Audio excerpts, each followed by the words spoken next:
to the cloud. Good evening, everybody. My name is Maria Battiola, Chair. This is the Beacon Hill Council Community Meeting. It's July 11, 2023. So welcome, community members, and this is being recorded on Zoom. So we just did our icebreaker, which is when it's too hot, and so we're going to do a couple of updates, and then we're going to have Rosa Woolsey and then Ching Chan give us updates. So I just want to report out that the Red Apple Visioning Affordable Spaces Just to Stay in Place event that we had was very successful. And there are 3 local community developers who are interested in the plan that shows people wanted housing for 30 to 60% of AMI. So I'm going to be sharing those plans. So if you know of anybody else, this may become even more important because the scuttlebutt from the city is that the council is no longer having design review processes. So hopefully we'll get more information and bring that topic to the council probably in September, because we're taking the month of August off. Maria, what date did we have that? That was June 27th, correct? Yes. I had to get my calendar. Okay, and Megan, who's our vice chair. Megan, can you give us an update on, organizing for the Fix the Harm campaign, campaign this summer in Beacon Hill? Sure, yeah, we're running behind schedule this year, but we are hoping to collect signatures in July and predominantly in August for some community events. So what it looks like is sitting down at a table and just chatting with neighbors, giving them information about how air and noise is impacting Beacon Hill, or really hearing from their experience and giving them the opportunity to sign on to our Fix the Harm campaign letter. So we're just looking for folks who would be willing, able to give us a few hours of your time for a couple, sorry, I have a bunch of kids in the background, for some events. So the Beacon Hill Street Fair, Celebrate Little Saigon is another one, just pulling up my list here. Othello International Park Festival, the CID Block Party, the Columbia City Farmers Market. So I guess, Maria, I can put my email in the chat and folks could email me if you are interested in being a volunteer. Any questions or any info that I could provide folks with? Yes, Megan, where will the signatures be going that you collect? Well, I'm not sure. Maria, do you want to? Yes, I'll cover that question. Thank you. So we have 2 sets of signatures. One is hard copy and the other is online. And that's all being gathered by Beacon Hill at this point. But really, we're gathering these signatures for Fix the Harm because SeaTac Airport is going to expand its capacity. So what that means is that when they put out the environmental assessment, we want to take those signatures and say, hey, we already have a problem with Fix the Harm, and now there's going to be added harm. There's also potentially some opportunities to use the signatures to say, for example, it's FAA authorization right now. FAA is the Federal Aviation Authority that regulates the flight paths and the sound noise mitigation program. And so there might be opportunities in influencing our legislators that we already have so many people who are interested in fixing the harm right now. But physically, we have hard copies that we keep in our files, and the other one is online electronic. So we're also going to send it out through our MailChimp so that people have an opportunity to get engaged, or at least sign it, because we'll send the link out. So not seeing any questions on that. The next item is, we are so lucky. For Culture is an organization that does historic preservation and also, arts support. and they have an intern for what they call equity in historic projects, historic integrity, excuse me. And so we have an intern, Rosa Woolsey, who will be interning with Beacon Hill this summer. And she's going to tell us about what she's doing. And what it does is it supports our ongoing initiative to identify 100 significant people, places, and events in Beacon Hill. So Rosa, would you like to go ahead, please? Yeah. Hi, everyone. It's nice to meet you all. My name is Rosa Woolsey. I am from the Everett area, and I just graduated from Whitman College over in Walla Walla with a degree in anthropology. And yeah, I'm working with For Culture with their Beyond Integrity, Equity, and Historic Preservation program, which is kind of a long-winded title, but I didn't realize until I started the internship, but Beyond Integrity is the intention of the program is to move beyond to the architectural integrity being the only reason that a building gets nominated for preservation. So considering the cultural significance of buildings, they're called vernacular buildings.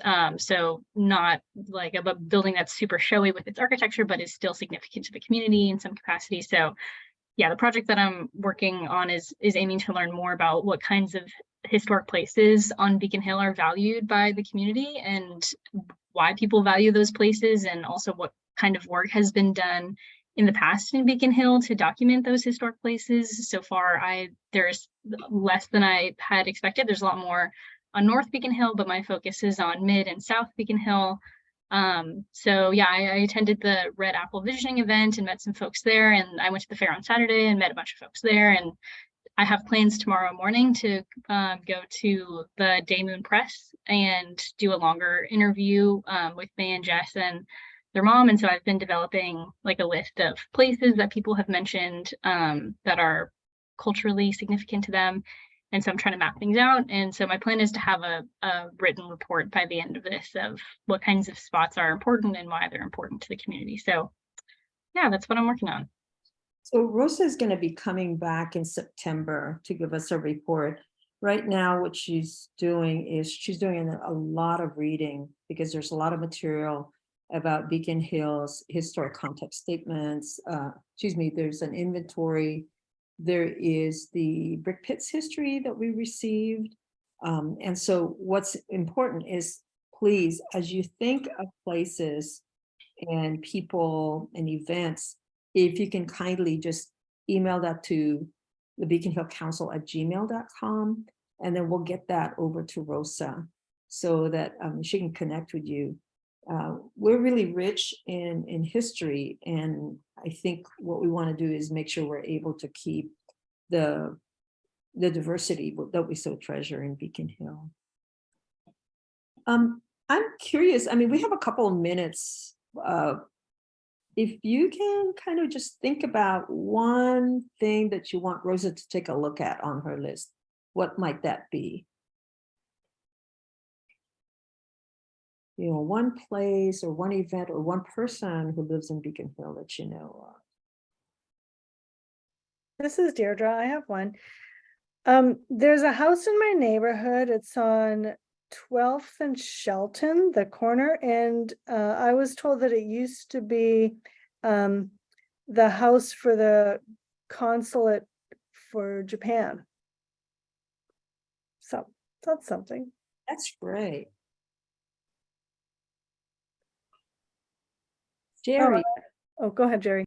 I live on South Beacon Hill, and I live across from Benefit Park, and my understanding is that Benefit Park during World War II was actually a lot of like a project for housing for Boeing workers.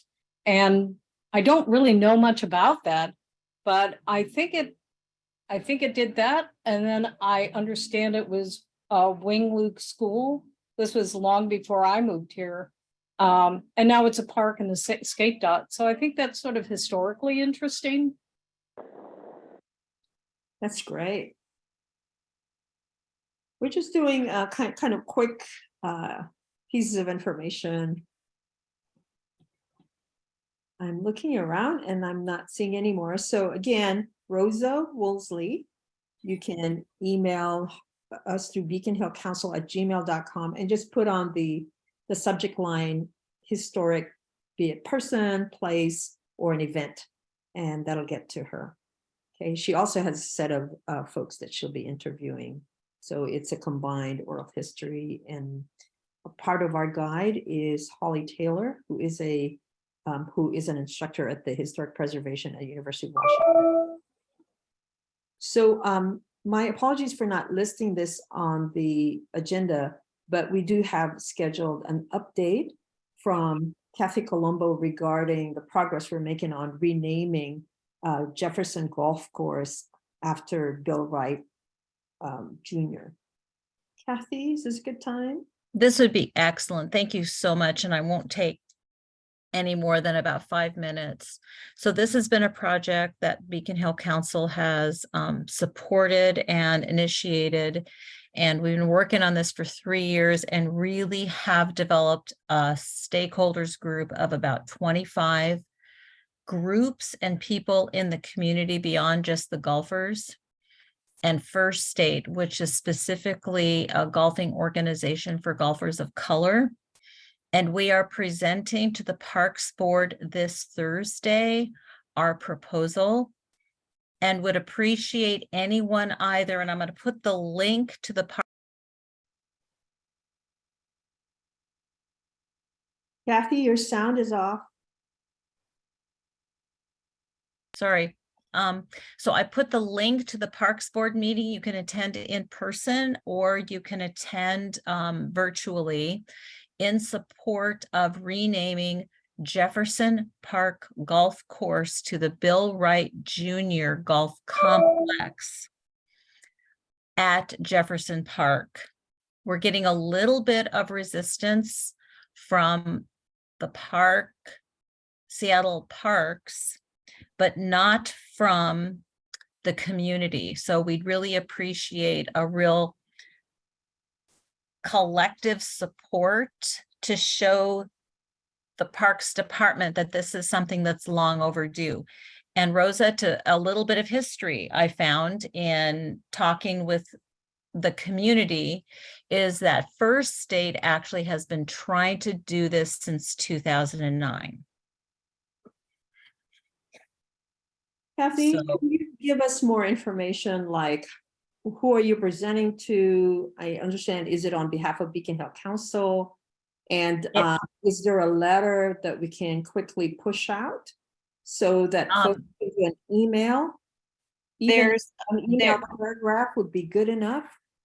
There's actually, I will include, can I add any, oh, I can't add files. Oh yeah, I can add files. I am going to attach our stakeholders group.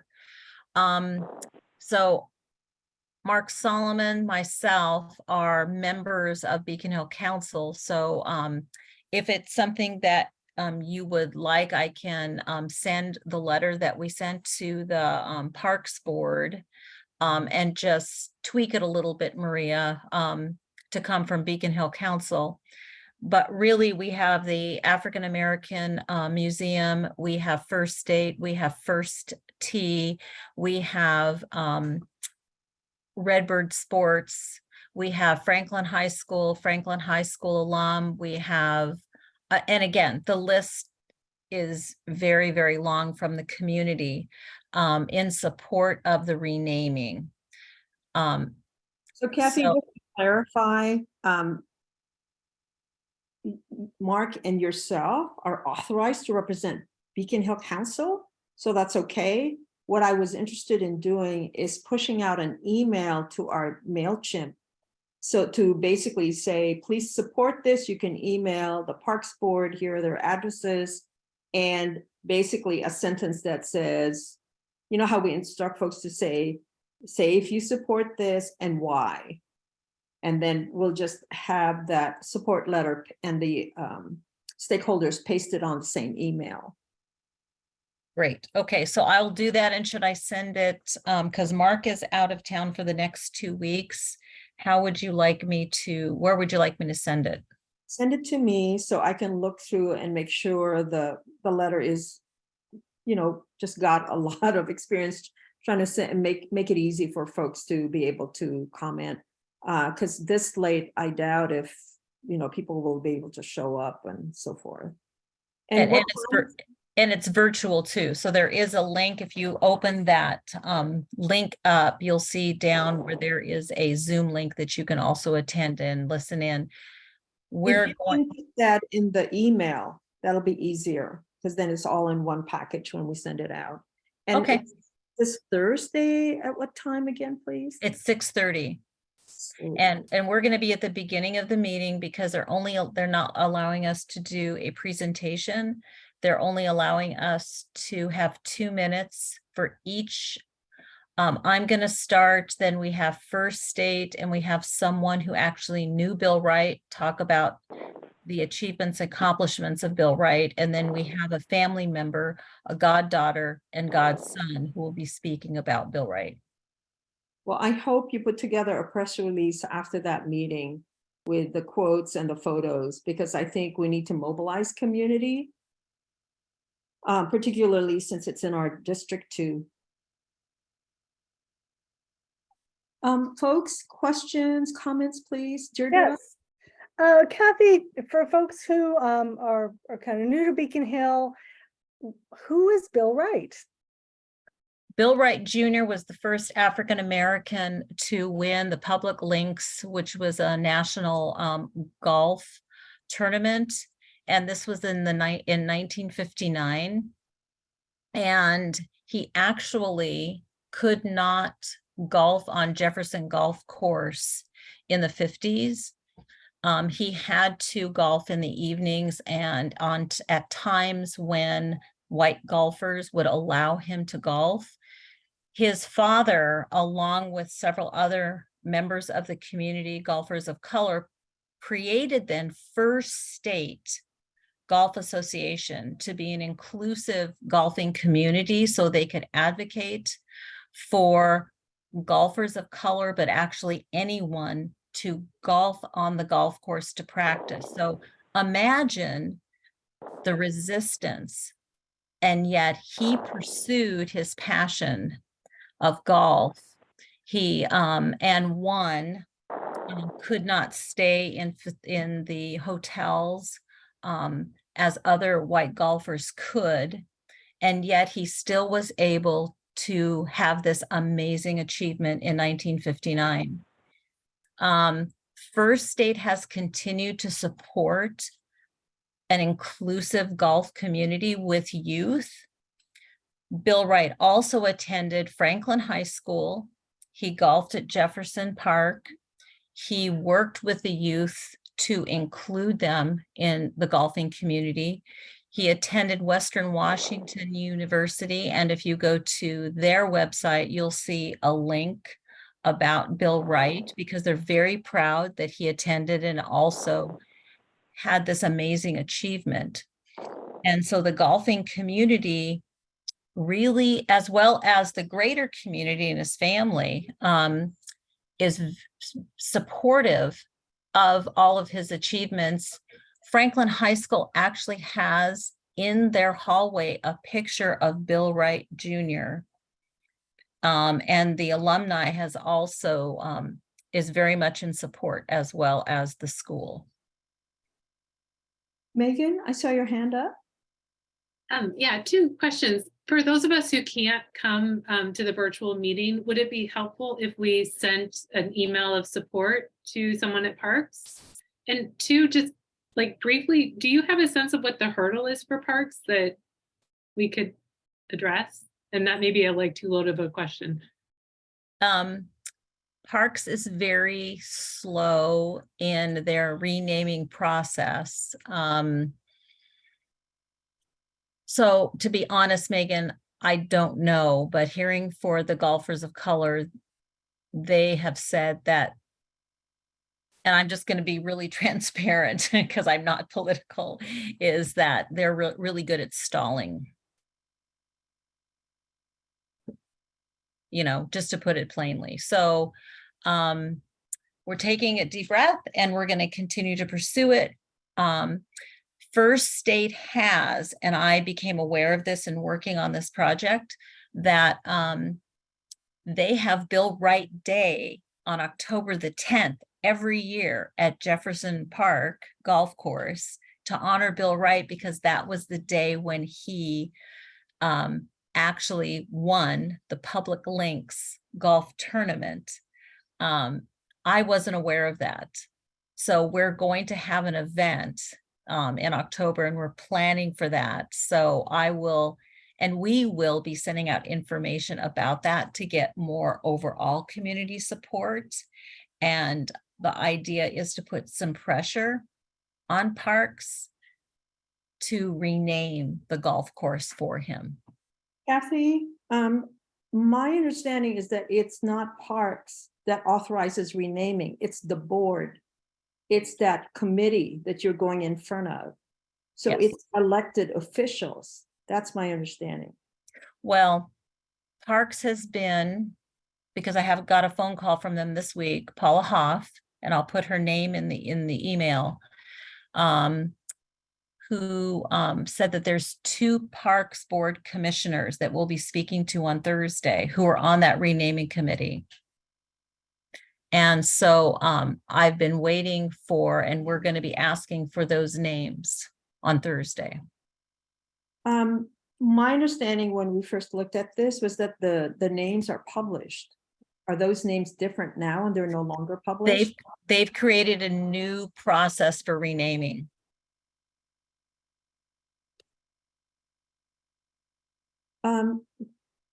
One other question, Bill Wright Junior Golf Complex, what's covered by that? So it's the 18 hole, it's the short 9, it's the putting green, it's the driving range, and we're going to advocate also for the clubhouse.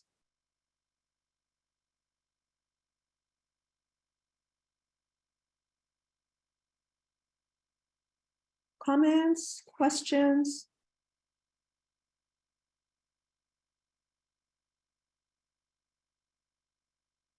Kalia is giving you a clap. We're gonna all clap, guys. Thank you so much for doing this work. It's been on our list for such a long time. Okay, so on our end, because it's already Wednesday tomorrow, the sooner you can get that out, the sooner I can look at it and get Amy to send it out to our MailChimp list. Okay, I will do that tomorrow morning, Maria. I'll send that. I think I've got your email. And I really appreciate your support, and really do appreciate all of the people in our community that continue to breathe and move forward and say, this is important. We're going to continue to get this done. And the Zoom link is on the chat. So for everybody, please get yourselves on there. It really makes a difference. It really makes a difference. Remember, we lost the historic designation for the property on the south end that was by a very, very beloved architect, because supposedly we didn't show up, although we sent in a bunch of letters. So I don't know what's going on with that differentiation of support and showing up. Any other questions for Kathy? This is very exciting, Kathy. We'll keep pushing. We're not going to give up. No, of course not. Okay, let's Thank move you. forward. Okay, the next item is SDOT's Fifth Avenue bike lanes and safety improvements. Ching, I know you have several folks. If you can facilitate that, please. Sure, thank you. Good evening, everyone. Thank you all for having us tonight at your meeting. My name is Ching Chan. I use she, her pronouns. I am with Seattle Department of Transportation. I am the public engagement lead for the Beacon Ave South and 15th Ave South Safety Project. With me tonight is Hallie O'Brien, our project developer. Hallie, do you want to introduce yourself? Hello, Hallie O'Brien. I have the Bike Master Plan program with the City of Seattle. And I'll pass it. Yeah. And we also have Janet with us. Janet is our project manager. Hi, everyone. Janet Lors, I use she, her pronouns. Thanks for having us tonight. Thank you. Maria, is it okay for me to share my screen? Okay, perfect. Hold on, let me just co-host you.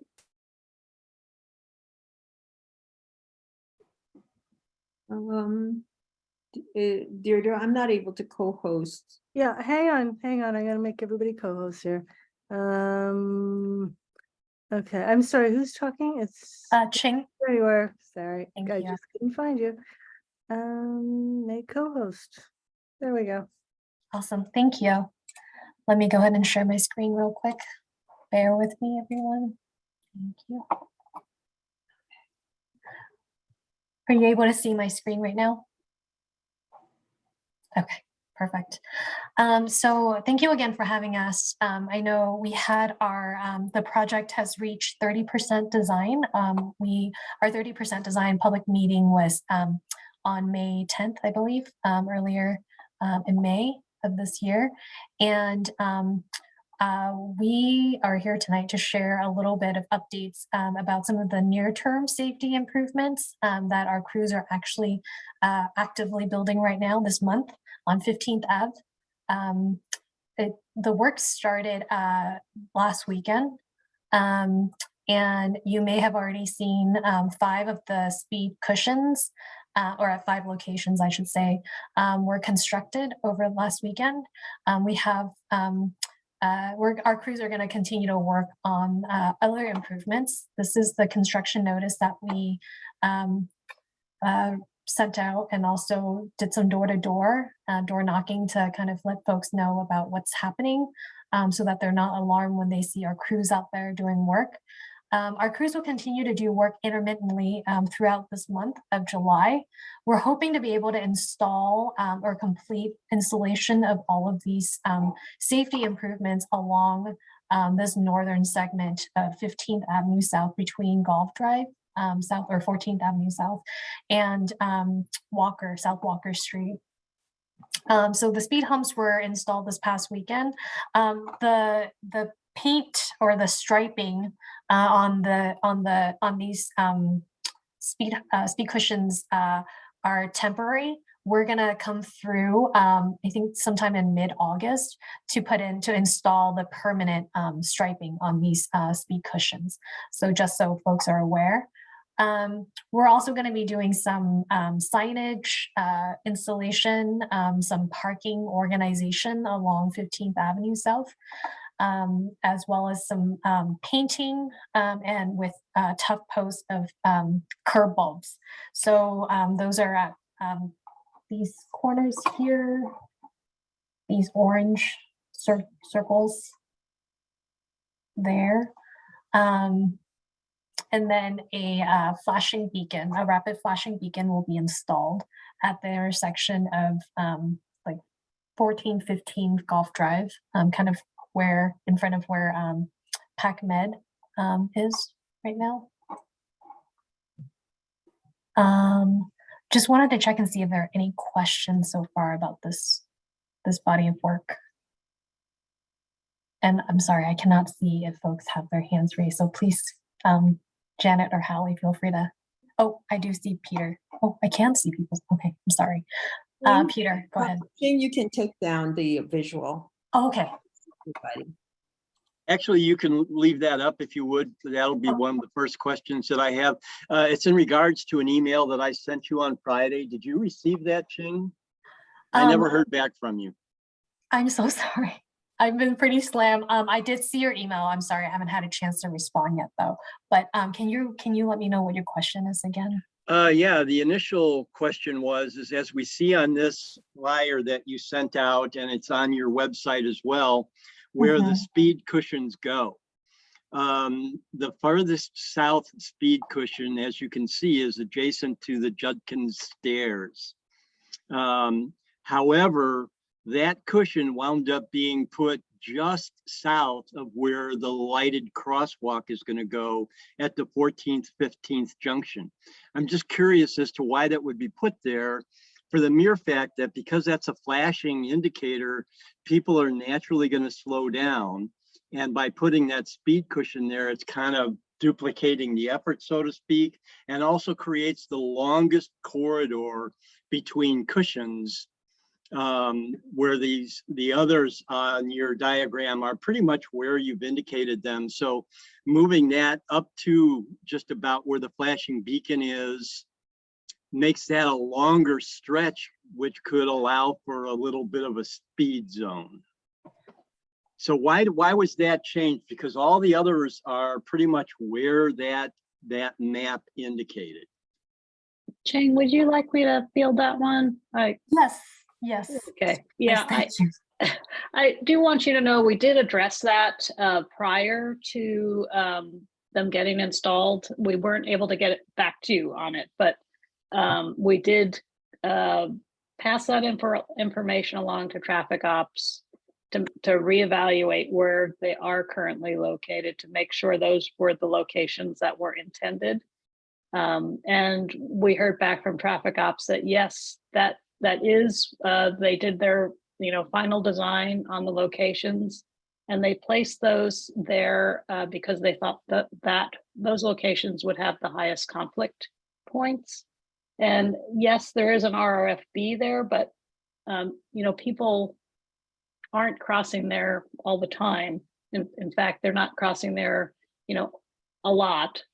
So cars will be going through there without the RFB flashing, and that will slow cars down at that location where there are conflict points. And that's the judge, the reasoning that we received from TOD for that. So they didn't want to change the location. Okay, the other question that I had in that email to Chin was regarding the last meeting that you all had with our group, the 15th Avenue Community Connections group. You had indicated that there would be a flashing beacon going in at Massachusetts. Now I've seen that they've installed the electronic base for the one on 14th, 15th, but I haven't seen the work done at Massachusetts. Is that still in the game plan? Yes, it is. It's in the larger capital project, that Okay. work. I thought that might be the case, but I just wanted to make sure that that was the reason. Thank you. Sure. Thank you, Peter. Just- And I apologize for not getting back to you sooner. Sorry, go ahead, Janet. I was just wondering, with all the residents here, can you tell us how the speed cushions are operating? Are cars slowing down?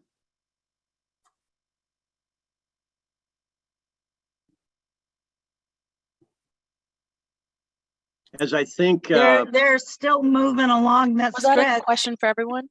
Oh, yeah. Yeah.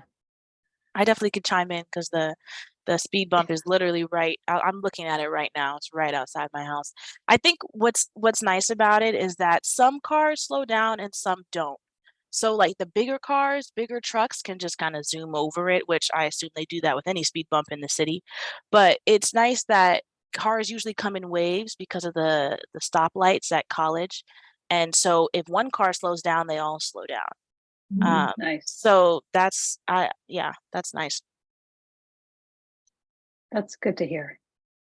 I think it's great for where they are, but that stretch between that stretch where they moved it off Judkins is wide open because it's a straightaway and they're just gunning it through there. I don't know if it's possible if we can get one more added back in that location somewhere mid. I understand the reasoning for having it at 14th, but that stretch is just too wide open and straight, and they just gun it. And going south, they gun it up the hill, up that rise there, and then zoom on. There's nothing to stop them till they get all the way. So other than that, I think it's great. Awesome. Well, we can pass that information along to our traffic operations division. the only other thing that I noticed since the installation went in, and it has been only a short period of time, but the amount of traffic and the weight of the vehicles is already compressed them down even more so than what they originally were when they were installed over the weekend. So that's going to only permit people to progress a little bit more rapidly, I think. Peter, I didn't quite understand what you meant by compressed. The height of the speed hump itself has actually lowered from the weight of traffic and vehicles that have already gone over it since the installation, and I'm expecting it'll even compress more. So it's going to lessen the effect. The effective. I think. That kind of makes sense. I have noticed, sorry to hop in, I have noticed that the speed bumps are different because my car has a very, very low bumper. So I take every bump with caution. And I've noticed that some are actually higher than others significantly. And there have been a few like 16-wheel trucks that have rolled through here the past couple of days. I bet they won't do that again, but they definitely have come through. So I could see what Peter is saying for sure. We have a couple of heavy trucks come through this week. Interesting. Thank you for sharing that. Oh, sorry, go ahead. There's a couple more hands up. I don't know if you can see Amelia and Oh, Amelia, sorry. Go ahead, Amelia. Sorry, can you hear me? I just want to make sure you can. Okay, great, thank you. I'm sorry for my video's not on. I'm having tech difficulties, but my question is with regards to the curbles. Is that what they're called? The curbles? Yes. So I've noticed as a pedestrian that it's really dangerous for me as a pedestrian to be around those curbles because of the fact that cars cannot see on their left or their right, so they have to get a lot forward, and therefore they're in the actual pedestrian right away. And I find it to be really challenging when I'm around those areas and also I find it more challenging also as a driver because also as a driver you cannot turn sometimes because the curbles also make it a very narrow turn, whereas sometimes you cannot make a full turn without actually creeping into the other lane as you're making a right or a left turn. So also I've seen a lot of accidents occur too with those curb bulbs as well too, which also makes it dangerous for pedestrians if you're in that area when someone turns because they cannot see if there's traffic coming on the other end. Because again, it narrows that area as well as you cannot see if there's any traffic coming on the left or the right, depending on which way you're going. Got it. I think, sorry, I don't know if Hallie or Janet want to respond to this, but I think the intent of the curb bulb, you may already know this, but the intent is to actually shorten the crossing distance for pedestrians so that it minimizes your exposure to moving vehicles.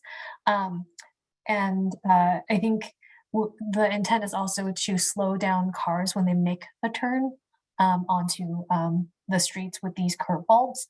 But thank you for sharing what you have experienced. I don't know if Hallie or Janet have anything else to add. You described it excellently, Jane. Yeah. And we do kind of field check these after a couple of weeks just to make sure they're working as intended. And so if anything is kind of hindering pedestrian safety, we'll definitely tweak the design too. So. And Amelia, feel free to reach out to me. I promise I will try to respond within a week.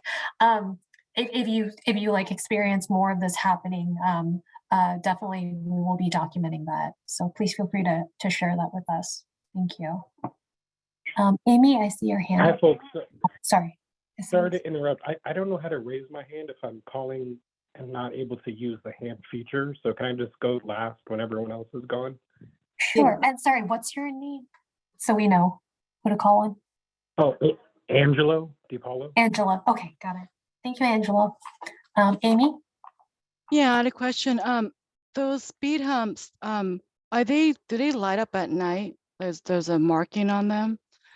And I noticed the speed bump signs, they're hidden by sometimes the trees. So if you're driving at 9 on 15, do those the marking on a speed bump, can you see it? I haven't, I'm not gonna lie, very honest. I haven't seen it at night yet. I've seen it during the day. I think we do install them close to lighting or existing street lights. We also, our striping is a little bit reflective, I believe, even the temporary one that's currently on there. So as long as cars have their headlights on, they should be able to see it. We also do have signs, as you said earlier, there are signs that says like bump next to or close to these speed humps. Yeah, I know, And- but they're hidden by trees. So by the time you see it, it's Right. I know for late. at least 2 of the locations that we just constructed, we actually did do some rubbing or like removal of some vegetation around there. But that's a good point. We should do I'll do a walkthrough to see if any of them are in any direction or in both directions, I should say. If any trees if any of the signs are hidden by the trees. And is there a reason why the bumps go all the way to the bike lanes as well? Is there a reason? Yeah, I'll let Janet or Hallie take that one. Okay, thank you. Yeah. Yeah, we didn't want vehicles to be able to go around them at this time. When the bike lanes get constructed, the speed cushions that are in the bike lanes will be removed. Okay, thanks. Sure. Thank you. I think Angela is next. Hi there. Sorry. The observations I've had so far is I'm very grateful the bumps are there. My thinking was that something like that would never happen just because of how busy the street is. And I've seen it happen on other streets so much, but I have this attitude that, oh, because, you know, we're more of an ethnic neighborhood or something, we always seem to kind of get stuff last, or things just aren't really done quite up to par the way they are in Laurelhurst or Madison Park. So I'm so happy to be proven wrong and have them there ahead of schedule. It's been immediately really nice and had, I think, that intended traffic calming effect. I will echo that part of the bad, or, you know, quote unquote bad that I've seen is some people, which I get it, it might be annoying to have them extend to the bike lane, but people absolutely do, Janet, try to circumvent the bumps. They'll do things like, if no one's coming in the other lane, they will move their car halfway into the other road so that they can hit the bump in an even way. Because a lot of times one wheel will hit the bump and the other wheel won't, just with the nature of how wide the lanes are. So I've seen people do things where they like steer into oncoming traffic, provided that no one's there, of course, so that they can have both sides of their car hit a bump at the same time and go over it a bit more smoothly. So there's that. And then the bumps that are down at the Pac Med crossing, I have no idea what to do about it, but I think it's really neat they're there. I get that they'd be there in close proximity to the crosswalk, but what I have observed a lot, just I had to go to Pac Med today, and I can see that people see the bump, they slow down, all is well. Only for the people that are headed north.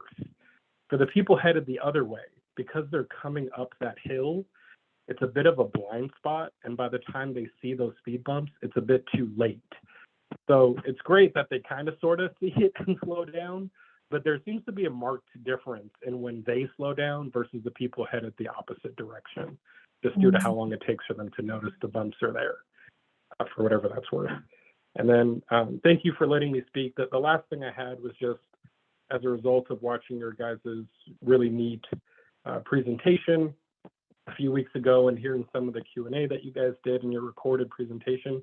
The only thing that I really took a lot of umbrage with, so it's just me venting for 10 more seconds, it's not really a question because a lot of this seems very foregone, was this notion that, oh, when Uber comes and the postman and the garbage truck and friends and UPS, Amazon, you name it, they'll just go in your driveway. And as someone who's had to be that guy because someone was in my driveway for 12 hours at a time and call for someone to please come tow the car is really unacceptable. I don't think that that's going to work for the long term. If God forbid there's an emergency and I need to leave my house, and the only way that someone was able to park was to just camp out in my driveway. So thank you. Thank you so much, Angelo. Thank you for sharing all of that. Peter, I see your hand up, but let me just check real quick. I wonder if the location of the sign at the speed cushion at 14th going north or going southbound is if there's wiggle room to like adjust that so that people can see the sign sooner than they see the speed cushion. Maybe that would be, I'm not sure if that would be helpful, but just a quick thought on that. Thank you. I'll go ahead and pass it on to Peter. Yeah, in conjunction with that, what I noticed on those bump signs, they were right at the speed humps. Wouldn't it make more sense to move them back? Maybe not so much for daytime, but more particularly for evening. If they see that bump at that point, it's too late. They're already experiencing the bump. They should be put, further back from where the bumps are to give them a little bit of a forewarning. And then the other thing too, I'm assuming on the bulb ramps where the flex poles currently are, I noticed that they were in where the bike lanes will go. I'm presuming that those will be moved on the larger project when that goes into play. That is correct. Okay, thank you. Thanks, Peter. Peter, this is Angela. I'm sorry that I won't interrupt anymore. I just really think that comment has come up a bunch, and I totally get the idea of, oh, why isn't the sign sooner? And I thought the same thing, just looking right out front of my house, thinking, wow, that comes a bit too late. But I just want to offer from just observing these couple days that it seems like there is a potential conflict of only so many signs can exist in one place. So for example, I'm at 1532. There's already a sign right out front of my house talking about how this is a 2-hour RPZ zone. Maybe that means there's no space to also put the bump sign, because admittedly, that's probably where the bump should go. The bump sign should go about the imminent bump, but there's already a pole there advertising some other issue. So I just wanted to share that. Thank you for that, Angelo. I think what I can also offer is for us to kind of go back, take this back with us to see what how we can work that into our signage plan. I don't know, sometimes we're able to do like multiple signs on one post. I'm not suggesting that that's the solution, but that's something that we can look into. But thank you for sharing that with us. I'll be walking the corridor, I think next week. So I'll be paying special attention to these signs and where they're located, and also if they're hidden by any trees or vegetation that's in the right of way right now. Thank you. If I may jump in just real quick on the signs issue again, and that was a great point that Angelo made. I get that. But one thing, as I walked the corridor last week prior to the work being done, I'm not sure if you all are aware or not, but there is no indicator sign for the intersection at South Walker and 15th Avenue. There's no street designation signs on that intersection on either side. Okay. Thank you for pointing that out to us. I can look into that. Do you know if there were before and it just maybe got removed recently? No, that hasn't. It's been like that for a long time, for at least a couple of years, because as we walked that corridor when we were doing our flyering, I always had to kind of walk up a block or two to find out what street I was on to, log myself. So it's been a few years at least, if not longer, more than likely longer. Got it. So is there an indicator of 15th and just not Walker, or there's just not even a pole with the sign on it? No, there's no indicator either way. Got it. You know, there's like, you know, where you see on all the other intersections, you've got the cross signs, Yeah. 15th on one, and Mhm. yeah, there's none on either side, east or west side of that intersection. Got it. Thank you. I just made a note of that. I'll check in with our maintenance team to see if there's anything they can do about this.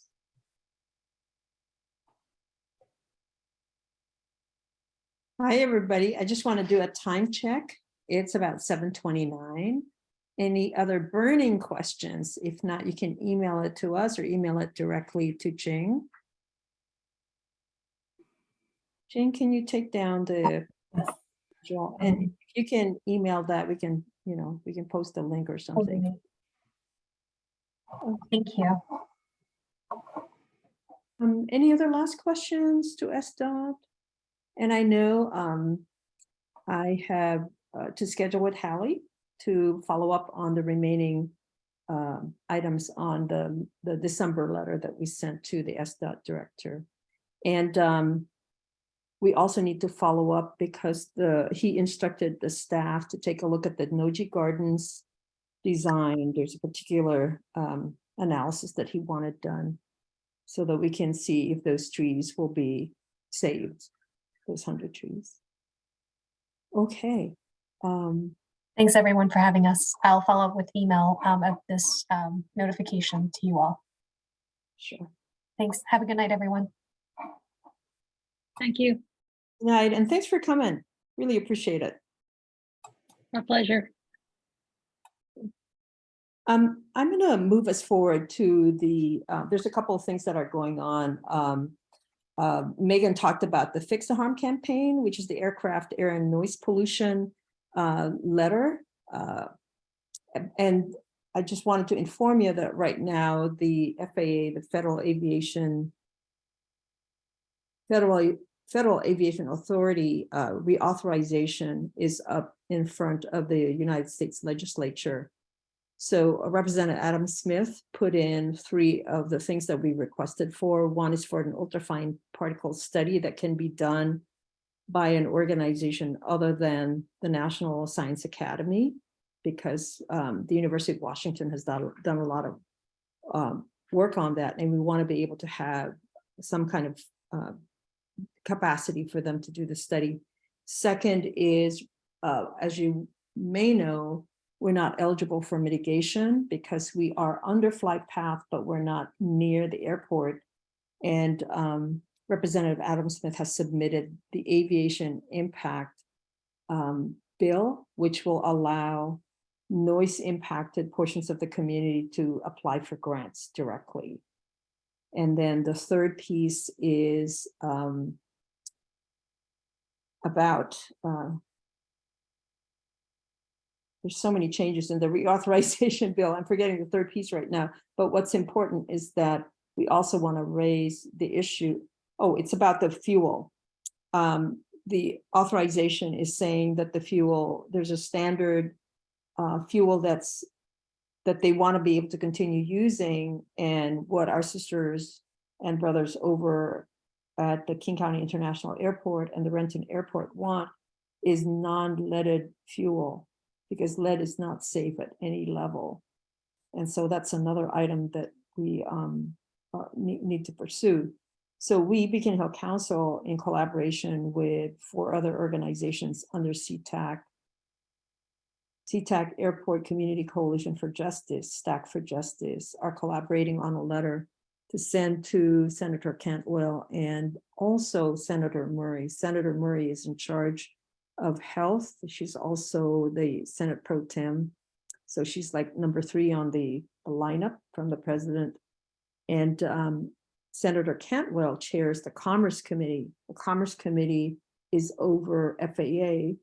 And what we want to do is to be able to say to her, the Commerce should not just have plain economic promoting economic interest, but also health and environmental interest, particularly since we are at a time of climate. So that's in progress. The other item that's really active right now is the Seattle tree ordinance. We were successful in being able to embed in the ordinance findings that There is a goal for 30% tree canopy, that Beacon Hill and the South Seattle is in a tree desert, meaning we have less. And we were able to get a tree equity study. It's not funding the implementation, but at least the plan to take a look at how to mitigate the tree desert. What is unfortunate about the passage of the tree ordinance is that even though it included the statement about climate, it doesn't have a proactive tree protection ordinance. So we Beacon Hill Council submitted an amendment to have a group be established to continue to develop the study, to pull together all the work and the comments from the Urban Forestry Commission that outlined very specifically what else needs to be in the ordinance, and for that group to be able to submit that to whatever the successor land use or sustainability or neighborhoods group would be next year. As you well know, it's going to be a wild card because 5 of the 7 district council members will not be running. And so we don't know what kind of a council we're going to get. And there's a lot of mobilization from among community members to try to get people who will support their call for action. So that's still in play, and we're trying to push that. It's a long shot because the council takes off August, and then they start working on the budget in September. And I've asked Tammy Morales' chief of staff, because when I talked to her about this ordinance, they said it's a long shot. And I said, well, our council member Morales sponsor it because she chairs neighborhoods and civil rights. And if it could be sponsored for that.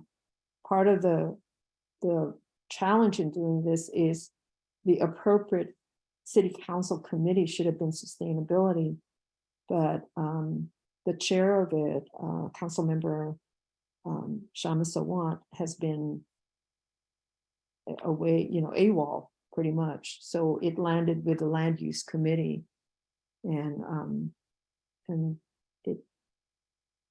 it's very difficult because the land use committee is allowing for 85 to 100% hardscape development on properties. So that makes it difficult for trees to continue to stay in that property or be replanted. So just as a heads up, and I'm going to check in to see if there's any questions. Yes, please. Yeah, go ahead, please. Okay, this is Angelo. This is going to be a hilarious question or just an off the wall one, but I've been dying to have an appropriate forum to ask it just because of previous noise studies that we were able to do in the past about the flight path. And, I was one of the few or half a dozen people given microphones to set up on the balcony as the planes flew over, yada, yada. I don't notice anything has changed. It's actually gotten worse. And so my question is, what, if anything, can you do about a very specific noise that, as someone who is not in any way an airplane expert, I don't know how to describe it other than to give you an analogy. When a car has got really thin brake pads and it's time to change its brakes, you can hear it coming from blocks away. It's a god-awful metallic screeching noise or like groaning. There is an airplane that like 4 times a day has been doing that, just right above, our houses and the flight path. And I was like, wow, it just sounds like someone needs industrial strength WD-40 or something for that plane. I'm sure they'll figure it out. They haven't. It's been 2 years now. And the first 6 years that I was here, it was just the normal sound of a plane going overhead. It wasn't that weird, loud groaning noise as they prepared, to land. Is that something that can somehow be addressed or not at all? Just curious. So Angelo, this is so interesting. By the way, there's 140 households that were part of this. So I think this is Dr. Lorenzana's project with Deirdre and Linda Wong, and they had you guys measure 24, I think at a minimum of 24 hours on noise. Mm-hmm. What is very interesting about the complaint you're making is that the SeaTac can actually figure out which airplane and which flight, and you know, then it becomes what kind of a airplane is it? Is it a commercial? Then I think there's ability to influence that airline to say, hey, you know, there's this groaning noise. And a lot of it is like putting it in social media, you know what I mean, to get attention for it. The kind of work we're trying to do is really legislatively, right, trying to get a pathway to get some kind of noise mitigation assistance. We're trying to not increase noise beyond what is already the capacity that CTAC is supposed to have by dealing with a sustainable airport master plan that's going to be dropped next year. That's the SAMP that more than doubles the flights that will be coming over us. So, so I want you to get active in this. And then there was another idea that got introduced recently. It's called, oh my goodness, Washington, I think it's Evan. But what it does is it allows citizens to gather information, because the frustration is people complain to CTAC, but you don't have a complaint number. You don't know, there's no response. You know, they're accumulating the data somehow. And so what we need to do is to be able to navigate how to really impact directly who's dealing with it. So if you have like the time and so forth, there are some friends we have who can actually do or know the more technical way how to get a hold of who's flying over, like you said, 4 times a day, you know, clock the time and so on and so forth. And we can help figure that out. So for example, the Vashon Island folks, they're Microsofties, and they're much better able, and I know if we ask them, they will probably try to help us. Yeah, I will compile that then. If I can, I'll try and do some recording too, but I have heard that too, where, you know, if you ask Siri or something, what plane is that? You know, if you're an aviation nerd, and then it'll like, yeah, it's like, oh yeah, I mean, depending on where you are and how only one plane at a time can be overhead, I totally know what flight that is. So I'll try that, or at least just get the recordings or like timestamps of, you know, the day and what time of day, and then that way I can, I guess, share that with you or whatever you'd like me to do. Well, Angelo, I want you to get connected to Megan Slade, because she's part of our Beacon Hill Council EJ task force on aircraft air and noise.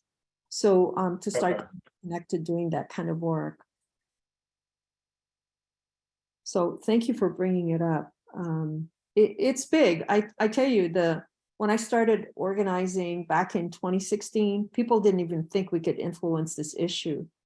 So we're now at a different place where we at least believe it's our right to have a healthy environment and, you know, protect our health, and that people are willing to step in and really deal with the issue. So I'm feeling our community is more empowered. Okay. I have a question regarding the tree ordinance. So I just want to make sure I understood correctly. So the city council agreed to amend the tree ordinance to add a tree equity study plan to examine how to mitigate the tree removal in our community. Is that accurate? Almost there. So we were able to amend it, and we asked for a tree equity plan and implementation. They approved the plan, the tree equity plan, but not the implementation. Okay, got it. Thank you. Thanks, Deirdre. Okay, everybody. With that, let's move forward to announcements. Any announcements for the good of the order? Yes, I would like to. Hi, this is Betty Jean. I'm on the board for Beacon Arts, and I just want to remind everybody that Jefferson Jumpstart free concerts at Jefferson Amphitheater start this Thursday. Unfortunately, directly in conflict with the Parks Board meeting. But if you have information that we can pass out about that, or about the Bill Wright renaming of the park, we'd be happy to try and, you know, have that available for people. And I can do a shout out from the stage, but I need like written text to do that. And I'm going to just drop into the text or into the chat. Here's the links to information about the concert series. It's 4 weeks every Thursday night. This first week, we're having a band that just had the cover of Earshot Jazz. They're Reposado. They're a Latin funk, Afro fusion band that's really hot right now. And so I hope everybody can come out and enjoy the evening.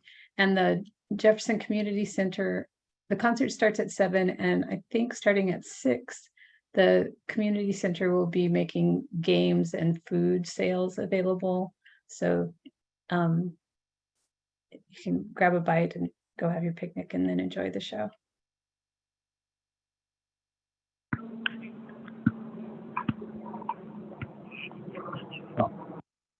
Somebody's outside and I can hear them playing. Okay. Any other? That may have been me. Sorry. Can you hear me? Yes. It was great. It was perfect. This is Andrew Abian. I'm sorry. I'm doing dial-up, so I can't really tell if it's now. I can't raise my hand or anything like that. Okay. Hey. I'm sorry. I joined the meeting kind of late. I just want to make an announcement about the 17th Avenue South and South Walker, that block that a lot of the neighbors have proposed that Seattle City Parks purchase. Hello? Yes, we can hear you. Yeah. Okay. Yeah. I just anyway. So yeah, we heard from Parks back in I think March or April, and they said that there's the difference in that they're very interested in it, but the difference in price was insurmountable between them and the current owner. So then today, I sent another email just yesterday, just checking in, and they said that the actual difference in price is about $7 million for that city block. I have no idea what the actual price is, but $7 million is a pretty big chunk of change. So I don't know. He did. Is Jeffrey Bishop from Parks Acquisition? He said he was curious how the neighborhood whether the neighborhood would be interested in just a partial acquisition, maybe 50% of the block. And I responded that I guess it really depends on which 50%, because for those of you who know the block, it's or don't know it, it's on a very steep hillside. So part of it is basically impassable because it's so steep, and it'd be kind of hard to make use of. So anyway, I just thought I'd let you guys know where we are on that, and I'm not sure if there's some way that some community groups can get together and maybe try to raise some money to bridge that gap, or if there's something else that the city can do to make it more interesting to the current owner. But anyway, I guess there is communication, but they said don't get our hopes up. That's it. Thank you so much. I'm looking around the room. Thank you. I'll mute myself again. Okay. Looking around the room, any other comments? If not, it's 7:47, 15 minutes of found time. So go back to your lives, and the Beacon Hill Council, what we're gonna do is have our board meeting now. And so thank you so much. And we'll do some more work on the Bill Wright renaming.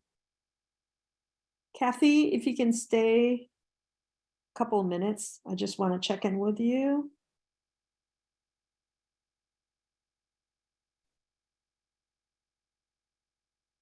Okay. So for those who are not part of the board, have a wonderful evening.